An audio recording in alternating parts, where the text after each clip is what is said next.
we've decided on the V8. Now, the training. How are we going to train that person? I said, I want you to go onto my PIN learning portal, and I want you to, first of all, do the, I think, is it Property Magic? No, Quick Start. Quick Start. I want you to listen to all of Quick Start, and so that gave her some sort of general idea of what this business was all about, at a very high level. Then all of these apps, well, a lot of the apps, they have online tutorials. And if they don't have online tutorials, YouTube, there is so much stuff on YouTube for most things. So, you know, she had the list of these are the apps that you're going to be using. I want you to go on to each website and do all their tutorials and do them 2 or 3 times if necessary. But you need to have an understanding of how these apps work. So, right, so we've trained her, or your VA, it could be a him, and then you've got to look at time management, making sure that they are actually working in your business for the 20 hours or however many hours you've agreed. And you've got to pay them at the end of the month. So, 2 great apps, Time Doctor. What that does is it monitors keyboard activity. And it also takes screenshots every few minutes. So if you want, you can then look at Time Doctor. You can see exactly what, that they have actually been on the websites that they should be doing. It clocks up all the hours. At the end of the month, it gives you a report of how many hours they've worked. That then integrates into TransferWise, which is a very good app for making overseas payments. So all you have to do is you transfer the money from your bank account online into TransferWise. That does the conversion and sticks it in their bank account. Sometimes the same day, sometimes the next day. So how long does it take me to do payroll at the end of the month? 3 or 4 minutes? Now the next thing is you should have a process manual. So every activity that needs to be done in every process in your business, you need to have documented. If you suddenly lose that person, whoever it is that's doing this task for you, you need to get somebody else quick that can pick up the reins and can do it. Certainly in my business, there's stuff that I don't know what the processes are. No idea. Don't need to know. She's developed the process herself. She's working her way. I'll talk about that in a minute. So I've got her to write the process manual. Simple Minds, an app. I know. Did you start using it? I did.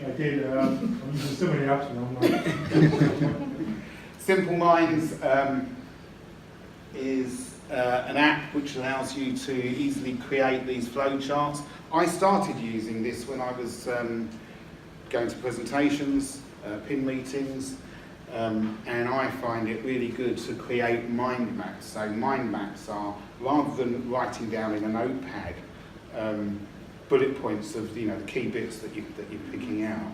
A mind map actually is a way of throwing stuff down on a page, the way the mind works visually. So if you will have a bubble in the middle which will be the subject of the talk, and then off that you can create further bubbles.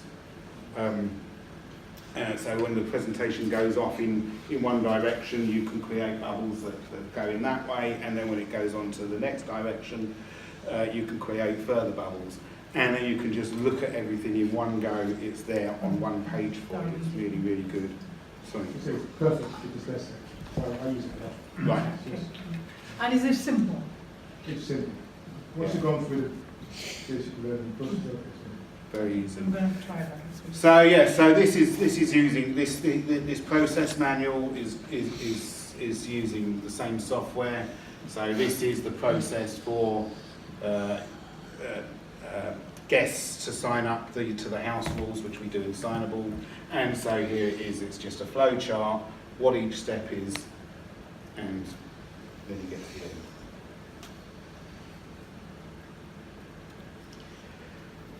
So managing again the person, be it a VA, whoever it is that's working in your organisation, doing the stuff for you.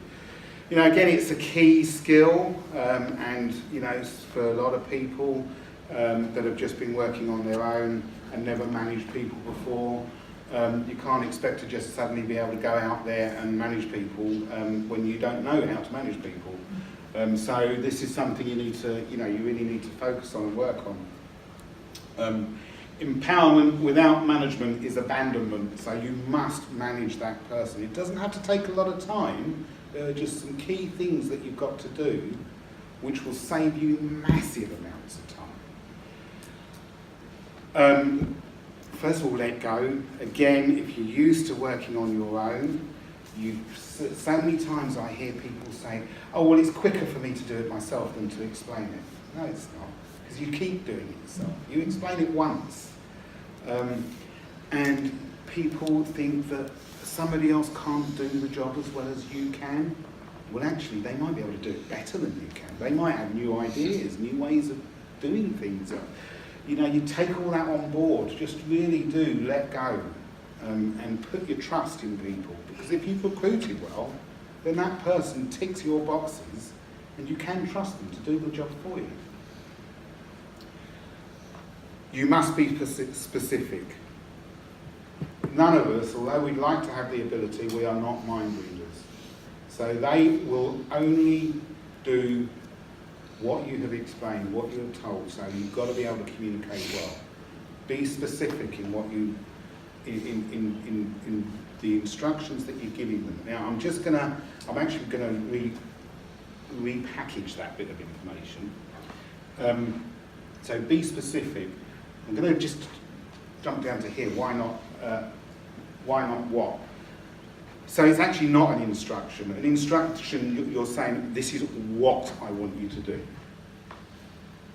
You actually got to talk about what you want to achieve, why you want them to do something, not what. So it's much softer, it's much gentler, and you know, they feel that you've got a common goal, you want to achieve something together, and again, it's more about, I'm trusting you to do this for me. And people appreciate that. They will work so much better for you, rather than you just saying, I want you to do this. Explain what the outcome needs to be. So be specific, but be specific in the right way. Have these to-do lists that are set up, and you can easily do this in Trello and Wunderlist. So you've got your weekly things, your daily things, your weekly things, and your monthly things. So, you know, your daily things may be going on to check emails, you know, go through the inbox and just see if there's anything there that needs to be flagged to you that this has got to be dealt with. Your weekly things maybe, so for me, she goes on to booking.com and Airbnb and checks room rates for me to make sure that, as I said earlier, you know, we're not outpricing ourselves for that week. And then the monthly tasks, so that could be generating a financial report, something like that. You want to see at the end of the month how has that property performed, or you want somebody else to see on your behalf how that property's performed. As we just said, let them work their way. Don't, you know, it's back to that why not what. Don't say, oh, you must work this way, because that's the way that you work best. Let them do it their way. You know, these are mature people that hopefully they've been doing the similar sort of job for a number of years. So you don't need to dictate to them. You just explain what the outcome needs to be, and how they get there is entirely up to them. As long as at the end of the day you get the job done. Can I just say, doesn't that kind of contradict in terms of having a system in place where if that person leaves, somebody else can just step in and take over? So if they're doing it their way, and you want somebody new who's never done it before, you've got to have something in place telling them how to do it. Because I don't really understand. Not at all. That. Yeah. No, absolutely the opposite. So when we're talking about systems, So here I am, I'm using Trello. Now, if I was to recruit somebody else and they've just been using Wunderlist for the last 2 or 3 years and they like it and it works well for them, nothing's set in concrete. Why can't I say, okay, all right, well, we won't use Trello anymore, we'll use Wunderlist if that's what works best for you. Because they're doing most of the work. If I, even if it came to something like super control, so much of my stuff goes through super control, and like I say, she's become a real expert in super control. But if I suddenly ended up taking on somebody else, and they were using Kigo or something like that, and they've been using that for the last year or two, and they knew it inside out, well, they've got to use the system, so I could change. So what if you have 4 VAs, all had experience in different things? You'll have to choose, Yeah, you and take you'll have to learn, Yeah. okay. Have you had to do that, Richard? I haven't yet, no, No. no. But I would, be open to things. I'll say, well, what do you think? How do you think we should do this? Let her feel valued. When I'm talking to her about the properties, it's not my such and such, it's our, it's we. So she always feels that this business is about her just as much as it's about me, and it's about the tenants and all the people that we're dealing with. Set up, check in, sign off. So, setting up, you've got a task, you've got a project that needs to be done. You have a conversation with them, you set up, you discuss, you communicate what the task is, what the project is. That's the setup stage. Whatever it is. So what have I done recently? Setting up this You're Welcome pack. Discussed it with her, what needs to be done, we chat about it, share ideas. We've then got the task set up. After a week, check in. How's it going? You don't need to be pestering her today. If there's anything urgent, she's going to come to you. She's going to put stuff on the Trello board. But just check in halfway through, just see how it's going, provide any feedback. And then at the end of it, make sure you're happy with it, discuss it. You might want to make a few tweaks, but then at the end of the day, great, fantastic, sign it off, well done, really pleased with that, compliment them. Again, it's all about them feeling valued. I've said here, monitor with Trello. So anything that as they're going through the task, going through the project, you can use Trello to monitor what's going on, and they can feedback stuff to you that they're unsure about.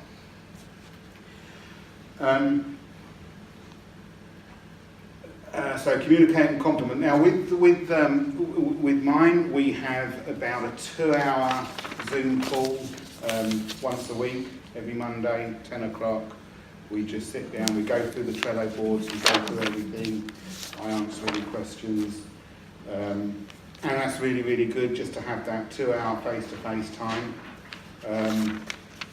But then that's it. You don't need to be communicating with them every day. You might do a WhatsApp or something like that, or just, doing stuff via the Trello board, answering the questions.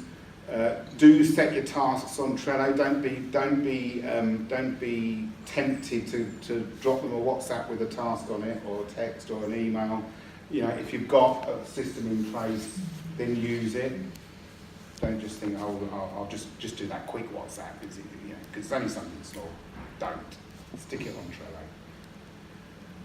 Trello. And just make them feel valued, cuddle people, compliment them. Really good, really pleased with what you've done. That's fantastic. So that's it. Any other questions?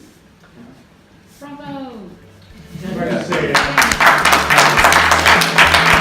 Know bits about me, obviously my background, what brought me to Mastermind, etc. Turn the screen over a bit so I can see it. So I first got involved in buy-to-let back in 1994. Became an accidental landlord. At the time, I was living in a one-bedroom flat. My wife became pregnant. We had a baby. Couldn't sell the flat, so I decided to rent it out, and there I was, a landlord. That was it for the next 6 years, 6, 7 years. I was just self-managing that property, and didn't really think about buying any more properties. Didn't think I could buy any more properties, to be honest. Didn't think I had the means. And then I was watching a TV programme, and they were interviewing a landlord who had 40 or 50 properties up north. For those people that live up north, we're talking about Manchester, Liverpool area. When he was asked how he managed to build such a large portfolio, he explained that all he did was when there was some equity in a property, he would release that, and then with those funds go and buy another one. So that was my light bulb moment. We know that's called momentum investing. So I started momentum investing at that point, and I released the equity in that one-bedroom flat that I had, got 2 more, and continued to do that over the next few years. In 2007, we obviously had the property, the financial crisis. Excuse me. The financial crisis came along, and so at that point I stopped buying properties and just continued to manage the small portfolio that I had. And that really continued then. I've actually not bought any properties since then. I intended then to really focus my intention on my corporate career, which had gone quite well. I was a key player in the largest audiovisual company in Europe. And my job was to, so the company itself, we installed audiovisual facilities into big corporate offices, the banks, solicitors, large corporations. A lot of those companies, we were doing projects all over Europe for banks like JP Morgan, those sort of companies. And my job there was to negotiate and deal with the major contracts. The last job that I finished on, which I was working on it for 2 or 3 years, was a project for UBS Bank, their new office down in Broadgate in the city, and that was a £13 million contract. So I was used to dealing with the sort of big numbers. I think it was largely through that project for UBS. It was quite draining, and I started to lose my mojo. I was obviously getting older. There were a lot of younger guys snapping at my heels that had a lot more energy than I did, and I started to really lose my mojo. And I wasn't really happy. The job that I'd enjoyed for years and years and years I found it was pulling me down. So I thought, well, really I need to start doing something else as well, and I went back to property, and I thought, right, I'm going to start building up some more property and refocus a little bit more on that. So I went on to Mastermind Accelerator with some of you guys on that one as well at the end of 2016. And after that weekend, I made the decision. There was 2 decisions. One was that I was going to get out of the rat race, and the other was that I was going to sign up for Mastermind 23. So that's what I did. Also during 2016, I went to my very first PIN meeting, and as you all know, PIN meetings, they have the prize draw, and on that first meeting I won that prize draw, and that was to attend a one-day workshop in London run by which was all about serviced accommodation. So I went on that, and I really started to get excited about serviced accommodation, and I thought, right, I'm going to apply this to one of my properties. Did that, and it went great. So at that point I sort of got hit by the serviced accommodation bug, or bitten by it, I should say. So having made that decision, also I was going to give up the corporate career. I started to read lots of books, magazines regarding property, because obviously I've been out of it for so long I didn't know the strategies and what was going on. I started listening to a lot of podcasts, and in particular progressive, if I can say that word. They had some very good podcasts at the time, and they were very much teaching people how to work on their business and not in it. And the secret, the key to doing that is to leverage your time. And the way you leverage your time is to put in place systems and gatekeepers. So systems being apps that run on your phone or on your computer. Gatekeepers are the actual people. So anything that you don't have to do yourself, find somebody else to do it if their hourly rate is less than yours. And we all know that we've got quite high hourly rates.